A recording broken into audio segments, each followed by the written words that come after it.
विभु प्रसाद जेना जिला छात्र कांग्रेस सभापति। आधार होची पटामुंडई को सब डिविजन दाबी।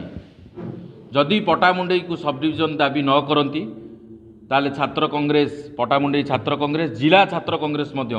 आर दृढ़ विरोध करिवो एवं आगामी दिन में विधानसभा घेराव करने को आम जाऊँ 26 रु 30 तारीख भितर आम दिन धार्य करूँ धार्य करके आपको जनइबू। जदि सब डिविजन दाबी न हुए ताले आगामी दिन में सरकार को कौन मंत्री एवं एमएलए पटामुंडई गस्त करने को भय करेंगे आम अंडारे स्वागत करूँ एवं पटामुंडई स्वार्थपाई जेकोसी लड़े दरकार आम से पर्यंत लड़े जारी रखू। पटामुंडई लोकंर एते असुविधार सम्मुखीन होती सरकार एपर्यंत कहीं शुणुना एथि बहुत बड़ बड़ नेता तैयारी करछि पटामुंडई राजनगर किंतु पटामुंडई को सब डिविजन दाबी रे कौन असुविधा रोचे सरकार कहीं एत पर्यंत रोचे 24 वर्ष सरकार गला निजे बिजू पट्टनायक कही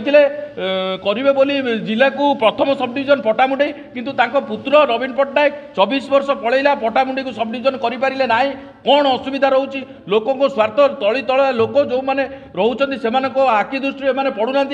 आंको एमएलए को पुओ मंत्री को पुओ एमान को पुओ पढ़े जाकि Delhi public school capital high school capital जो लइला स्कूल जो बड़ बड़ स्कूल पढ़े किंतु पटामुंडई लोकंर पिला माने एउठू केन्द्रापड़ा जावाई डाक्तरखाना को जावाक हेले कि एउठू कौन काम जावाक हेले कलेक्टर ऑफिस 20 किलोमीटर चलिकी जिवे ना पैसा नथिबारु साइकल जिवे किंतु आंको पिला माने कार रे जिवे कौन पाई एमाने को एते असंतुष्ट करूचंती पटामुंडईवासी को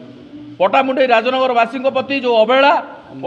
अन्याय आवर दृढ़ विरोध करा आगामी दिन में जदि पटामुंडई को सब डिविजन मान्यता न दि जाए एवं राजनगर को एनएसी मान्यता न दि जाए आंदोलन तीव्रतर हम एवं आर सम्मुखीन सरकार बाट घाट सबुठी हेबे एवं तांको मंत्री मानकु आमे मीडिया